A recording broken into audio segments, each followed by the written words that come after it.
पहाड़ों के बीच एक पुरानी मिट्टी और पत्थरों की झोपड़ी थी, जहां एक खूबसूरत मगर अकेली लड़की नेहा सालों से रहती थी।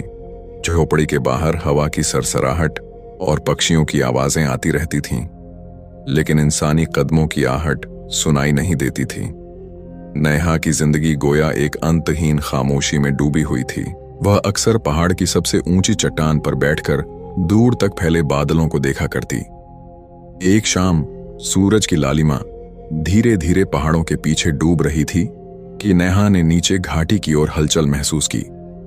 एक चरवाहा अपनी बकरियों के साथ ऊपर आ रहा था। उसके कंधे पर पुराना सा कपड़ा था और हाथ में दूध की बोतल। नेहा ने अचानक आवाज लगाई, सुनिए, ऊपर आइए। चरवाहा चौंक गया। उसका नाम विवेक था। वह बकरियों को धीरे धीरे पहाड़ के एक किनारे पर बिठाकर सावधानी से ऊपर चढ़ने लगा। नेहा की आवाज में कुछ ऐसा था जो दिल को अपनी ओर खींच रहा था। जब वह पास आया तो नेहा ने उसका हाथ थाम लिया। उसके स्पर्श में एक अजीब सी ठंडक और आकर्षण था। विवेक ने चौंक कर कहा, कहां ले जा रही हो? मेरा हाथ क्यों पकड़ा है? नेहा ने कोई जवाब नहीं दिया और उसे खामोशी से एक सुनसान चट्टान तक ले गई।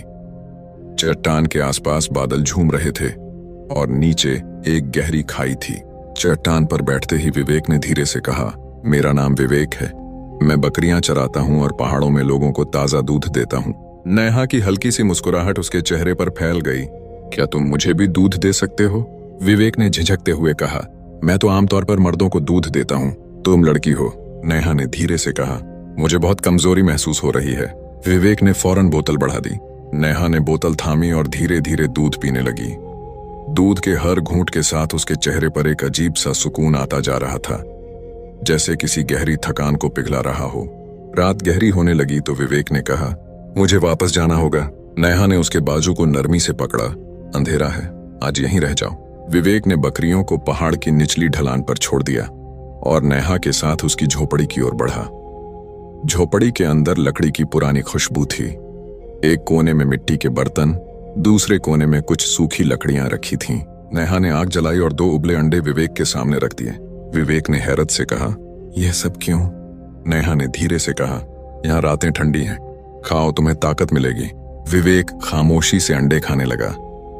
नेहा ने खुद कुछ नहीं खाया, बस उसे देखती रही। उसकी आंखों में शुक्रगुजारी और कुछ अनजानी बातें छिपी थीं। रात और गहरी हुई तो दोनों झोपड़ी के बाहर पत्थरों पर सो गए। नेहा नींद में भी कभी कभी कराहती, जैसे कोई पुराना जख्म उसे सता रहा हो। सूरज की पहली किरण पहाड़ों को छू रही थी, मगर विवेक अभी भी गहरी नींद में था। नेहा धीरे से उठी और एक ऊंची चट्टान की ओर चल दी। वहां जाकर उसने अचानक जोर से चीख मारी, मेरे हाथ! विवेक चौंक कर दौड़ा आया। उसने नेहा के कांपते हुए हाथ को थामा और चिंता से पूछा, क्या हुआ? नेहा ने बस इतना कहा, ये कमजोरी, ये रोज मुझे डसने आती है। विवेक ने दूध की बोतल उसके होठों के पास की। ये पी लो। नेहा ने दूध पिया और आंखें बंद कर लीं। उसके चेहरे पर फिर वही सुकून उतर आया। विवेक ने नरम लहजे में कहा, ये कैसी छिपी हुई बीमारियां हैं तुम्हारे शरीर में? लगता है सालों किसी ने तुम्हारी खबर नहीं ली। नेहा की आवाज कांप गई, किसी ने मेरा ख्याल नहीं रखा, मगर तुम रख सकते हो। विवेक खामोश हो गया। उसकी आंखों में उलझन और हल्की चमक थी। समय बीतता गया। नेहा कभी उसे पहाड़ की पुरानी गुफा दिखाती, जहां पुराने पत्थरों पर कुछ अजीबोगरीब निशान बने थे। कभी वह उसे एक टूटे हुए झरने के पास ले जाती, जिसकी गूंज में अतीत की कहानियां सुनाई देती थीं। एक दिन विवेक ने हिम्मत करके पूछा, तुम आईने से क्यों डरती हो? तुम्हारे दिल में कौन सा राज है? नेहा ने गहरी सांस ली और धीरे से बोली, कुछ लोग अपने साए से भी बोझिल हो जाते हैं, मैं उनमें से एक हूं। उसकी आंखों से आंसू बहने लगे। विवेक ने उसके कंधे पर हाथ रखा, तुम यह सब कैसे सह रही हो? नेहा ने धीमी आवाज में कहा, मैं सह नहीं रही, शायद किसी इंतजार में हूं। किस इंतजार में? तुम्हारे सन्नाटे के टूटने के। अगली सुबह अचानक आसमान पर बादल छा गए। बिजली चमकी और बारिश बरसने लगी। बारिश की बूंदें नेहा के चेहरे पर पड़ी। वह पहाड़ के किनारे खड़ी थी। विवेक ने बारिश के शोर में धीरे से कहा, तुम्हारी आंखों में वही दर्द है जो मैंने सालों पहले एक औरत की आंखों में देखा था। नेहा ने सिर झुकाकर कहा, अगर वह औरत वापस आए तो क्या करोगे? विवेक ने थोड़ी देर खामोश रहकर कहा, मैं कुछ नहीं पूछूंगा, बस चाहूंगा कि वह मेरे साथ खुश रहे। नेहा की सांसें भारी हो गईं। अगर वह औरत मैं हूं उसने बताया कि कैसे एक अनजान औरत ने उसे जवानी कायम रखने का काला जादू सिखाया। पहले छोटे पक्षी, फिर खरगोश, फिर बकरियों का खून, हर महीने एक नया बलिदान।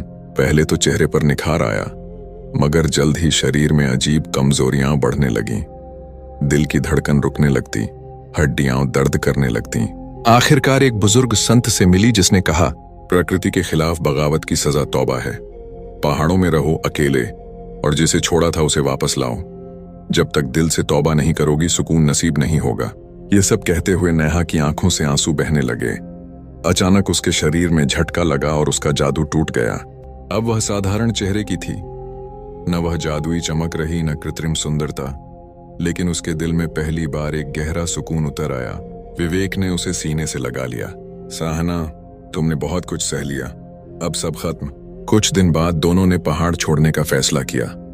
वे नीचे गांव लौटे तो गांव के लोग हैरान रह गए कि सालों से गायब विवेक अपनी खोई हुई पत्नी के साथ वापस आ रहा है। नेहा ने गांव के मंदिर में जाकर अपनी गुमराही का इकबाल किया और कसम खाई कि बाकी जिंदगी प्रकृति के सिद्धांतों के अनुसार बिताएगी। गांव की औरतें उसके इर्द गिर्द इकट्ठी हुईं। कुछ ने हैरत से उसके साधारण चेहरे को देखा, कुछ ने उसकी आंखों में पाए जाने वाले सुकून को। सबने महसूस किया कि नेहा अब पहले से ज्यादा खूबसूरत लग रही है, क्योंकि उसकी आत्मा पवित्र हो चुकी थी। विवेक और नेहा ने एक नई जिंदगी शुरू की। अब न जादू था न लालच। हर सुबह वे दोनों पहाड़ के किनारे बैठकर सूरज के उगने का नजारा देखते और शुक्र अदा करते। नेहा अक्सर कहती, असली खूबसूरती दिल की पवित्रता और सच्चाई में है, न कि क्षणिक जादू में।